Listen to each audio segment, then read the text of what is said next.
Takže, dámy a páni, vítajte na diskusii. Táňu Pauchovú sme už privítali, to je Saša Sarvašová, ktorá je dramaturgičkou tejto inscenácie, koncertná majsterka tohto kvarteta, prvá huslistka je tu medzi nami. Predstavte sa vám, prepáčte, mal som si to naštudovať. Dobrý večer, Jana Búbková. Jana. Dobrý večer, Jana.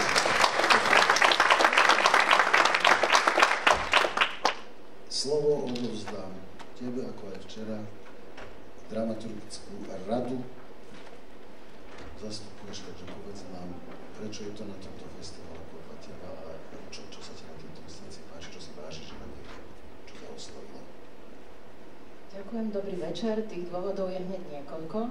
Prvý je, že ide o filmový scenár francúzskej autorky Marguerite Durasovej, ktorý je teda oceňovaný a bol to začiatok francúzskej novej vlny, vlastne nového filmového prístupu a mohlo by to byť potom aj súčasťou diskusie, že ako sa vlastne pracuje s filmovým scenárom na javisku, pretože ten film ponúka iné prostriedky. V tom filme sa naozaj veľmi pracuje s detailom a s miešaním záberov a sú tam veľké celky, statické, pohyblivé, statické detaily, je to taký veľmi pomalý film v niečom. Takže a vlastne my sme videli štandardný akoby javiskový tvar, takže asi nebolo jednoduché sa oprostiť od tej nejakej filmovej predstavy a pracovať s tým. Takisto je pre mňa veľmi dôležitá téma tejto inscenácie, pretože jedna vec sú tie kruté zábery, ktoré sme videli a ktoré teda ste nás neušetrili, ktoré pochádzajú priamo z toho filmu, ak sa nemýlim, a ktoré si my vieme dosadiť vlastne za množstvo situácií dnes v Európe blízkej aj ďalšej, viac ďalekej, a kdekoľvek inde vo svete. A v tej súvislosti je dôležité naozaj hovoriť o našej histórii, o našej pamäti a to je vlastne aj niečo, čo môžeme vnímať aj dnes na Slovensku, že akoby tá téma toho zabúdania je dôležitá, alebo tá história je potláčaná, že vlastne všetky aj negatívne zážitky formujú nás, či sú to naše individuálne zážitky alebo zážitky celých skupín alebo národov alebo Európy a že nesmieme ich vlastne nejako negovať alebo vytesniť, lebo to je to, čo robí nás tým, kým sme. A ďalší dôvod, prečo je táto inscenácia na tomto festivale, je ten, to už povedal vlastne ešte pred predstavením Robo Mankovecký, že ide o herecký koncert, tak ja by som to doplnila viac, aby to neznelo ako len také klišé, že v čom je to podstatné a chceli sme to ukázať vám ako divákom, pretože keď dnes divadelníci, tvorcovia a tvorkyne hovoria o svete, tak často používajú akoby odcudzené prostriedky divadelné alebo herecké, že často používajú iróniu, paródiu, nejaké persifláže, komentujú skutočnosť, alebo ak ide o nejaké náročné emočné situácie, historické napríklad, tak využívajú formy odcudzenia. To znamená, že tí herci nerozprávajú cez emócie, pretože nechcú v nás vyvolať emócie, práve naopak, že chcú, aby sme o tých situáciách uvažovali. A tu vlastne ten herecký koncert spočíva v tom, že vy nám ponúkate ten príbeh priamo cez emócie a my ako diváci máme šancu prežiť to tu a teraz cez seba a je to pre mňa veľmi vzácny zážitok. Pre tých, ktorí neboli... Pre tých, ktorí neboli na minulých diskusiách, Daria Vojtíková Feherová prehovorila, zabudol som ťa predstaviť. Asi Saša dáme slovo teraz, je to na mieste. Povedz nám niečo o geneze tej inscenácii, koho tu bol nápad, či si prišiel Martin Čičvak, alebo ty, alebo spolu, alebo ako? Ja sa dobrovoľne teda priznávam k tomu, že to vymyslel Čičvák a ako obyčajne pri jeho nápadoch som mala pocit, že je to absolútne nerealizovateľné a vlastne vôbec som si ako keby nevedela predstaviť ešte, keď sme ani nehovorili o obsadení a o tých konkrétnych veciach, že ako by to mohlo zarezonovať, respektíve som sa bála, že to bude pre divákov príliš silná káva, keďže preberám zodpovednosť aj za divadlo a za to, ako ten repertoár je vystavaný. No, potom som druhý šok zažila, keď prišiel pán scenograf Hans Hofer s tým, že čo bude na scéne. To len taká pikoška, aby ste vedeli, že to musí vyskladovať na parkovisku divadla Arena, lebo proste do žiadneho skladu to nevojde. Prepáč, a nie je celé to ešte, no nie, to je to časť tej scény? No, my sme to museli dať ešte špeciálne rezať, lebo nám odmietli všetky špedičné firmy, respektíve tie nákladné auta to odviesť a museli by sme platiť také tie obrovské tyráky, na čo nemáme peniaze samozrejme. Takže vlastne ako Hoferové scény sú úžasné, monumentálne, ale teda počnúť s lietadlom v Hirošime cez nadrozmerné piano je dôležité mať Filipa, obrovitánsku myšaciu klietku v Lulu a obrovitánske hlavy v komunizme. Naša technika, keď vidí na Fermane, že pán Hofer bude robiť scénu, tak úplne chytajú panické ataky. Ale zase treba povedať, že od začiatku sme s Martinom hovorili o tom, že nejakým spôsobom budeme musieť divákom tú filmovosť nahradiť niečím. Preto sme sa rozhodli pre tento typ scenografie a preto sme sa rozhodli aj pre hudobnú zložku, ktorá je vlastne jednou z dominantných častí tejto inscenácie. Takže tak ako Robo povedal na začiatku, že to teda nie je len herecký koncert, ale aj hudobný. A ja si veľmi vážim tú symbiózu, v akej vlastne vznikala tá inscenácia v rámci tvorivosti a kontaktu medzi hercami a hudobníčkami, lebo to bolo niečo skutočne výnimočné, pretože tam každá tá veta, každé to slovo je vlastne presne naaranžované a je to, bol to fakt akože veľký zážitok na tom spolupracovať, nie len teda s takými menami, akými Táňa a Robert sú, čo myslím, že dnes dokázali, ale aj s dievčatami. Oni majú aj názov, volajú sa Violet Quartet, len aby ste vedeli. A samozrejme musím ešte spomenúť aj ostatných tvorcov, ktorí tu nie sú, ako napríklad Katku Holkovú, ktorá vytvorila kostýmy, Silviu Belákovú, ktorá sa podielala vlastne na pohybovej spolupráci, a takisto kolegu Roba Mačkaja, ktorý je autorom svetelného dizajnu. Takže toľko zatiaľ odo mňa na úvod. A Francovi Schubertovi za hudbu. Ježiš, áno, a ešte, a to by bol taký trapas, že Elene Flaškovej za preklad, lebo to ona urobila fakt obrovský kus práce. A Tani, jak boli tie slova, s ktorými nám to odovzdávala?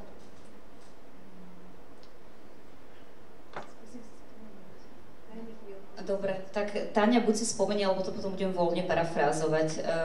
Takže Elenke Flaškovej samozrejme veľká vďaka patrí. Asi najuznávanejšej v súčasnosti prekladateľke z francúzštiny. Pani Flašková preložila filmový scenár, ktorý vyšiel vo francúzštine, alebo ako ste vlastne pracovali, je to inscenácia filmového scenára. A aká bola tá postupnosť? No, najprv sme 3 mesiace zháňali vlastne originál vo francúzštine, pretože aj text, pretože filmový scenár vo francúzštine, pretože nám oznámila agentúra, ktorá zastupovala pani Durasovú, že oni ho nemajú. Tak pani profesorka Flašková v rámci svojich potuliek po Paríži navštívila nejaký antikvariát, kde má nejakého svojho dobrého známeho, ktorý jej to, ja neviem, na nejakom čiernom trhu proste získal tento text a z neho sme vychádzali. Takže áno, pani Flašková to prekladala z francúzštiny, z originálu teda, keďže ten filmový scenár bol dostupný len v angličtine, ale my sme chceli teda vychádzať z toho originálu a nie už z tej úpravy, ale na Reznesa, ktorá teda bola pre film vytvorená. Je jasné, že z francúzštiny, ale skôr ma zaujímalo, že či ste teda mali text, ktorý vyšiel, alebo ste pracovali priamo s filmom. Text, ktorý vyšiel z pera Marguerite Durasovej, s tým sme pracovali. A potom ešte existuje, samozrejme, že tu sme tiež brali do úvahy, ale to je vlastne tá úprava, ktorá vyšla vlastne pre film. Hej. Ale pôvodina bola teda ten text Marguerite Durasovej. Prejdeme asi k hercom. Robo Rod prišiel práve teraz.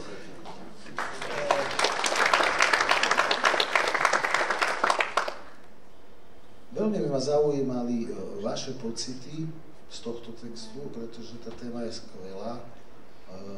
Láska ľudí, ktorá by vôbec nemala nastať, mali by sa nenávidieť z opačného tábora. Tá je nácek, aj ten je nácek, v podstate ty môžeš za to, že to tam vybuchlo a tak. Mali by ste sa nenávidieť a predsa sa milujete. V tom je to nádherné, že ja v tom vidím pozitívum a ako taký odkaz veľmi, veľmi svetlý z tohto celého. Ako to vnímate vy? Táňa napríklad, ty? Tiež tak. To spojenie tých dvoch svetov, ktoré by ako keby je nepravdepodobné a udeje sa to a vlastne sa spojí cez takú spoločnú bolesť, že tá spoločná bolesť alebo skúsenosť nejakej bolesti alebo traumy ich k sebe aj pritiahne, pripúta a sú ochotní si ju zazdieľať a počúvať sa a do toho celého je samozrejme ešte ten príbeh vášne a tak ďalej, lásky a opúšťania a rozpamätávania a tak ďalej. Tých vrstiev má pani Dyrasová veľmi, veľmi veľa. Ja len môžem povedať, strašne by som vám chcela povedať niečo múdre, ale už na to nemám síl, prepáčte mi. Len poviem, že pre herca je to nedieje sa to často a je to vlastne taký úplný sviatok, že dostane takú mieru dôvery a úplne, že top tým, na ktorý sa môže spoľahnúť a bezpečný priestor, kde si všetky tie veci môže ohmatať. A ja tiež na začiatku si pamätám, s tou Elenkou to bolo niečo také, keď som sa jej pýtala, ešte som to nečítala, som sa jej pýtala, že Elenka, tak ako? A ona hovorí, Tanička, krásne je to, ale teda vôbec neviem, čo s tým budete robiť. A potom som si to prečítala a mala som presne ten istý pocit. A potom sme sa to pýtali Martina, že čo s tým, ten tiež nevedel, ale mal neuveriteľné nadšenie preto. A Martinovo nadšenie je veľmi nákazlivé, to znamená, na tú otázku, ako sme postupovali, no tak mali sme ten filmový scenár a išli sme kúsok po kúsku, rozprávali sme sa, odkrývali sme tie vrstvy, rozprávali sme sa o tom, mali sme výhodu veľkú, že sme naozaj, že to bolo veľmi intimné, že sme tam boli dvaja herci zo začiatku, so Saškou, s Martinom, potom už keď sme si také tie základy ako keby prešli, tak nám prišli dievčatá a už sme to začali tak ako keby, ako pomalinky taký slow cook, keď sa tak pomalinky varí a až sme to vlastne dotiahli do podoby, ktorú ste mali možnosť vidieť. A pre nás je to vzácne aj tým, ako za každým vlastne, to je zaujímavé, ako to ona napísala, že pre nás, mám pocit, že za každým, keď to hráme, tak aj pre nás sa tam ešte objavujú stále nové veci, ktoré si tam môžeme nájsť, prežiť, skúsiť, zazdieľať. Táňa povedala to dôležité slovo zazdieľať, je to teraz také moderné, ale toto bolo také prvé, čo ma strašne oslovilo, napriek tomu, že to nie je nejaké extra veselé, že je tam zdieľaná bolesť cez istý zážitok a to je teda jej zážitok a stále som si predstavoval také CDčko, ktoré je kúpené za veľa peňazí s veľmi kvalitnou hudbou a je veľmi nedostupné a ja si ho napálim a tá kvalita tej muziky sa tým napálením neznižuje, hej, čiže tá trauma jej minulosti sa neznižuje tým, že ju prerozdelí na niekoho iného. Možno sa v niektorých miestach až násobí, keď človek pri tom oslobodnení zisťuje, že teraz som to dal dolu a mal by som začať odznova alebo nanovo a nejde to a ešte je aj schopný to povedať. A čo sa týka textu, ja mám strašne rád takýto, tiež použijem také slovo flow, že idú isté obrazy a nútia nás na javisku a nútia ľudí v hľadisku si to vizualizovať. Je to veľmi často veľmi efemérne, lebo nedokážeme si predstaviť to, čo sa stalo v Hirošime, v Nagasaki, vôbec čo dokážu tieto šialené veci urobiť a dúfam, že to ani nikdy nezažijeme. Akurát teraz to tak stále tak provokujeme, ale aby som nebol taký depresívny, keď som ten text dostal do rúk a zisťoval, že či sa to niekde uvádzalo ako dramatizácia, že teda nie, tak ja som sa v podstate celkom akože potešil, bo pred 30 rokmi sa podľa filmu Pachojipský zbojník spravil muzikál v Nitre, hej, tam som účinkoval, to, aké to bolo, o tom teraz ja nehovorím. Ja hovorím iba o tej skúsenosti, že sa to dá, takže ja som sa toho nebál, ani čičváka som sa nezlakol. Bolo to prvýkrát inscenované v divadle vôbec? Ale to je veľká výhoda, lebo nás... Akože ono je to fakt úľavné v niečom, lebo nás nemajú s kým porovnávať. No s Pachom. No tak sa spýtam, že či ste pri príprave chceli vidieť film, či ste si ho pozreli, alebo ste sa mu naopak vyhli? A tak je to typ filmu, ktorý v istom veku človek aj vyhľadá, ale nanovo som ho už nevyhľadával, to už som sa zľakol. Zľakol som sa hlavne toho, že film má iné výrazové prostriedky, ktoré sú bohatšie, ja nehovorím, že jednoduchšie, ale v istej skratke, aj tu je plátno, cca v polovici inscenácie, dá sa tam skomprimovať strašné množstvo informácií a vlastne aj emócií a toto je oveľa ťažšia robota, treba to proste odmakať. Takže nepozrel som si na to. Ja mám veľmi kratučkú otázku na vás dvoch, alebo aj potom sa dostaneme k muzike určite o chvíľočku, ale na vás dvoch teraz veľmi krátku. Špecifické podmienky tohto javiska, ktoré je menšie a môžem to povedať, čo si mi povedala pred predstavením, že stála tam Táňa a ja som bol s tým mikrofónom nachystaný a v tom spodnom prádle Táňa povedala, Robi, prvýkrát to idem hrať a nie je mi zima. Vždy som si povedal, že toto je perfektné úplne. No a bolo to také perfektné aj na javisku, bolo dosť teplo. Ako sa vám? Tá energia išla úžasná, že nemal som ten pocit. Ja preto si ani nedávam dole kabát, lebo nechcete vedieť, čo mám pod ním. Ale neviem, to som prestala úplne vnímať, teplotné veci vôbec, to si nepamätám, ale my sme mali, už od začiatku, ale my sme mali, naozaj je to veľmi iné, ako to máme v aréne, v zmysle priestoru. A ten priestor, on robí aj časť toho predstavenia, aj mieru intimity istým spôsobom a tak ďalej.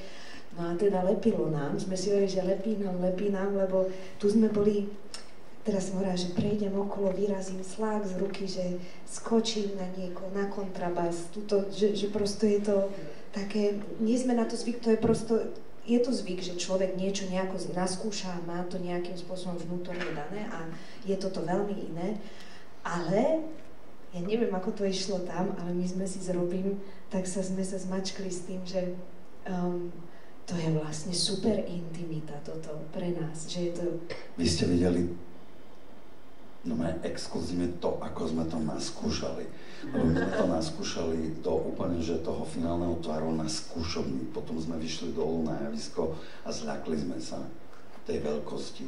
Takže teraz sme sa tak vrátili ku koreňom.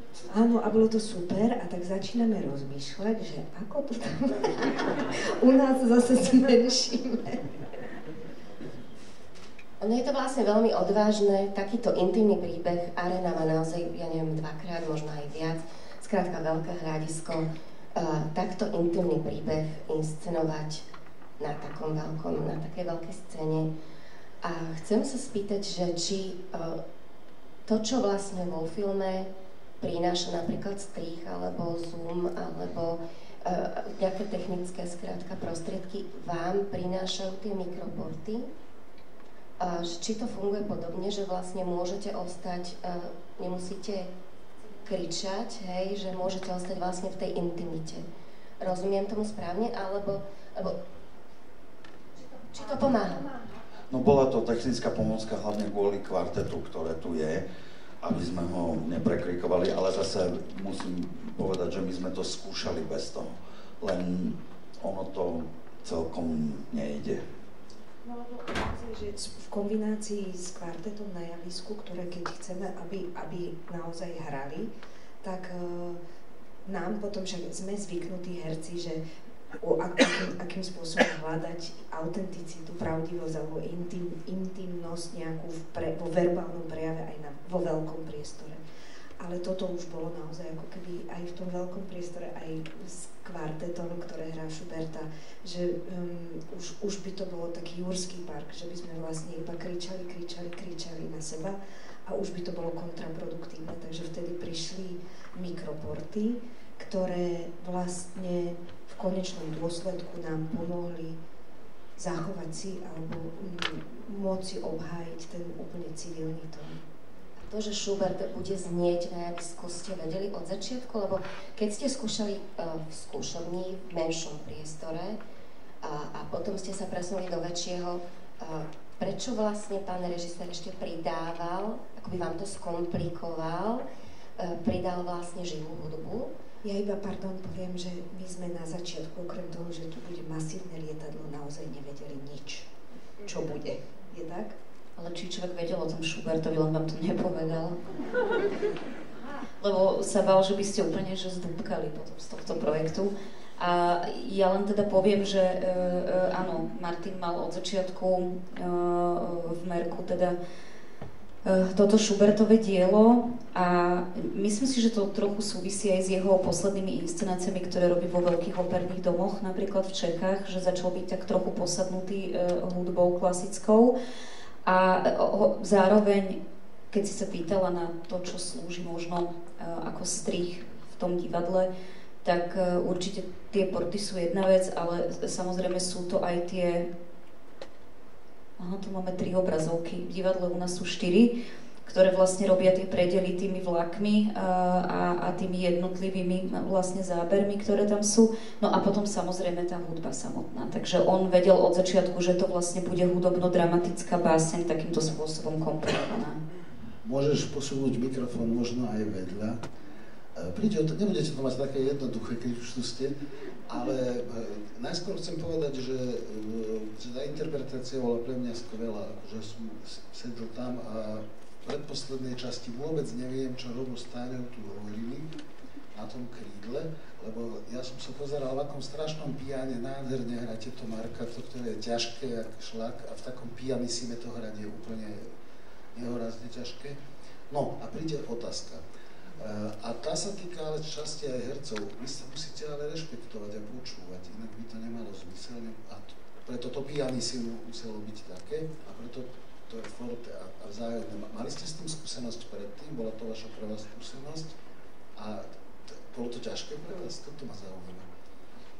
No, my sme mali šťastie, že sme s Martinom Čičvákom zhruba pred 15 rokmi, Robert, ty si tam bol, to bolo tak dávno, že? Účinkovali tiež v jednej inscenácii vlastne v Slovenskom národnom divadle, takže úplne prvá skúsenosť to pre nás nebola, ale bola iná v tom, že v tom predstavení Leos a Lena to bola, tak tam bola komponovaná pôvodná hudba pre tú inscenáciu a tuto sa Martin vlastne rozhodol použiť existujúce dielo, ktoré je vlastne plné emócií samo o sebe, má nejakú dynamiku v sebe, myslím aj vývoja toho piana, forte, proste tých tém a tak ďalej. A teraz veľmi zaujímavý moment bol to sklbiť vlastne s tým textom. A musím povedať, my sme teda s Martinom o tom hovorili už v lete. Úplne na začiatku hneď nehovoril o tom Schuberto. Pardon.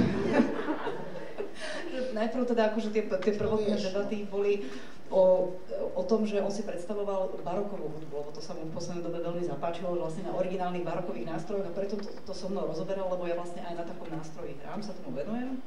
Ale potom nejak vlastne sa to posunulo, že on mi povedal, pozri si hneď ten film, tak som si to pozrela a hovorím, vieš čo, ja neviem, ani ja neviem. Potom bolo nejaký čas ticho a potom zrazu, že ja viem, Schubert.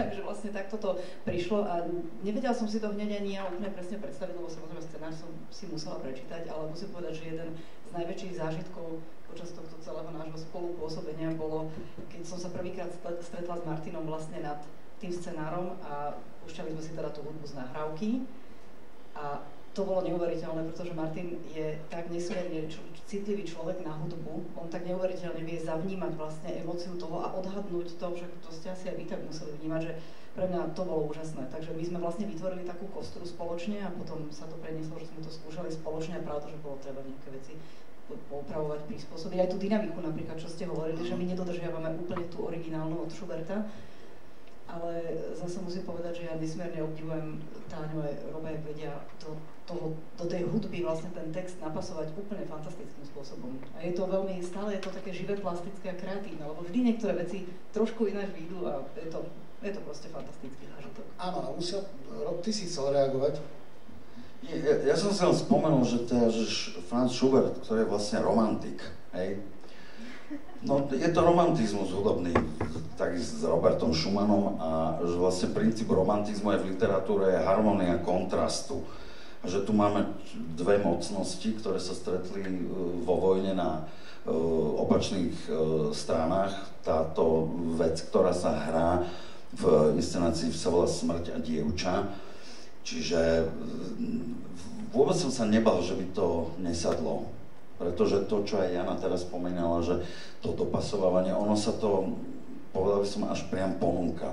Že tá hudba vie veľmi viesť človeka, aj keby to bolo inak, stále to ešte môže sedieť, pretože ten princíp je veľmi podobný a nerovnaký toho textu proti a konkrétne tejto veci.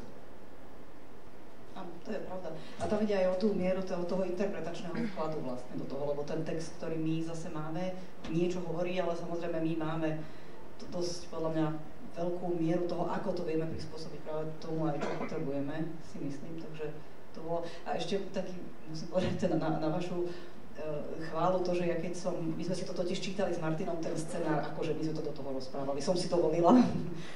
A potom teda prišiel Robert s Táňou a ja som tam ako keby nádobo prežila to, že aké obrovské je to herecké umenie, že to fakt nie je len tak, že keď niekto rozpráva a niekto iný rozpráva, tak to naozaj nie je to isté. Ešte ja by som chcela doplniť, lebo vy v aréne originálne ako hráte, tak ste spustení trošku v prepadle, že ono vlastne to má akoby výtvarný znak, ten orchester, že buď sú to takí zombíci, ktorí vyliezajú von, alebo opačne, že ten orchester na tom Titaniku, ktorý už teda dohráva. A ešte aj sú označení vlastne tou žlto-čiernou páskou, ako tou radioaktívnou, čiže vlastne nevieme, či sú to tí preživší, tí Habakuši s Hirošimi, alebo nejakí stroskotanci z toho lietadla a tak ďalej, takže je to tam trošku iné, hej. Myslím, že je priestor na otázku od vás, ctené publikum, takže nech sa páči, ak je záujem, budeme veľmi... Ivan, ale do mikrofónu. Miro, môžem? Alebo koho? Budeš tak dobrý?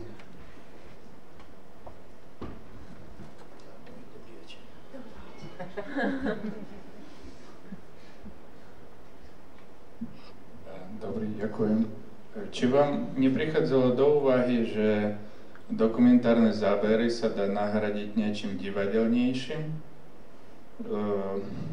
Mi ešte pripomína také vyjadrenie Theodora Adorno. Keď výraznosť víťazí nad kompozíciou, umenie zomiera. Ďakujem. No, ja poviem teda asi aj v mene pána režisera, že takisto od začiatku sme vedeli, že tam chceme mať tie autentické zábery. My jednoducho, myslím si, že tá hrôza, ktorá z toho ide a rozumiem tomu, že sa na to veľmi zle pozerá. Verte, že my sme tiež s pánom režisérom mali čo robiť a myslím si, že je to akože áno, je to aj predpísané, ale my sme sa toho nechceli vzdať. My sme boli od začiatku presvedčení, že nič tú hrôzu na pozadí toho vzplanutia tých dvoch ľudí a tej akoby krásnej scény a tých krásnych kostýmov a toho nasvietenia, že zrazu, keď to tam ako napálime, a musím ale povedať jednu vec, že tie zábery nie sú tak explicitné v aréne, lebo my máme v aréne revuálku, kde sa to vlastne o niečo rozostruje viac. To znamená, že je to čitateľné, ale nie až tak, jak tu, ja som to tu videla na skúške a skoro som ako odpadla. Takže za to sa ospravedlňujem, ale autentické zábery sme chceli mať. O tom sme boli vlastne presvedčení s pánom režisérom. Je niekto, kto by chcel ešte položiť otázku, nech sa páči?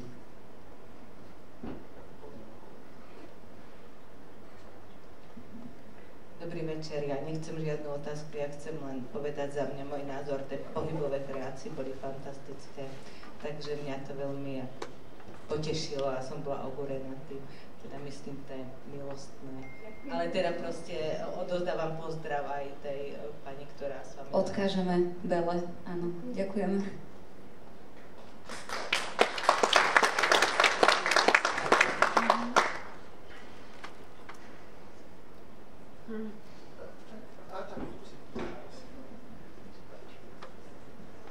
Dobrý večer.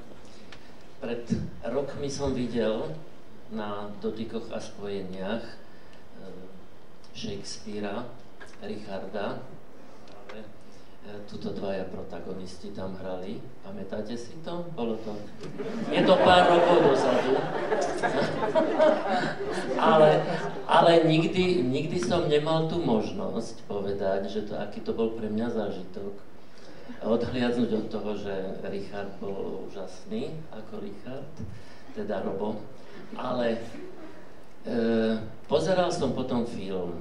A keď už sa hovorí o filme a divadle, tak chcem položiť poklonu, alebo vystrúhať pani Táni Pauhofovej. Ten film tam hral Richarda Benedict Cumberbatch, neviem, či to dobre som vyslovil, ale tú Alžbetu, tú jeho netier, hrala Christine Scott Thomas. A musím povedať, že pani Táňa bola určite o triedu lepšia ako táto hollywoodská hviezda. A sedel som v prvom rade, takže som vám videl do kuchyne a bolo to úžasné. Tá hollywoodská herečka bola chladná, nebolo to ono, ale tu dodnes si na to spomínam, ako ste to hrali a mám zimomriavky. Ďakujem.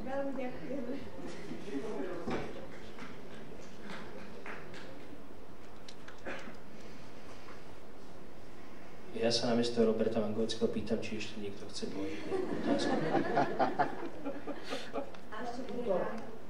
A vidíte, vy ste tu. Nech sa páči, pani doktorka. Ďakujem ti, pán docent. Nechcem otázku. Jedno úžasné predstavenie, myslím, že všetkým z nás v prvých sekundách zobralo hrdlo a ešte dlho nepustí. Veľká vďaka, že sme to mohli spolu s vami zazdieľať. My ďakujeme. Ďakujeme nielen ako tvorcovia inscenácie, ale aj za celé divadlo Arena, že sme mohli prísť, že sme dostali toto pozvanie aj nesprávna rada, ako sa voláte? Dramaturgická rada, aj Monike, aj Robovi a za to, že tento festival je, že sa tu môžeme cítiť slobodne a že ešte stále je tu nejaký taký ostrovček, kde sa cítime fajn, takže vďaka za to. Ďakujeme veľmi pekne. Je pravda, že keď to bolo na začiatku iba nápad, tak to vyzeralo nereálne, že sa vlastne nedá preniesť tá inscenácia do Martina. Tak vidíte, všetko sa dá sa zažiť. Veľká láska, celý oblúk lásky za jeden deň. A dá sa aj toto. Tak ďakujem ešte raz, že ste prišli na diskusiu. Ďakujem aj vám. Tešíme sa na ďalší program zajtra a užite si ešte večer, koncert na námestí. Všetko, čo k tomu patrí, festival. Áno, ďakujeme Táni Pauhofovej.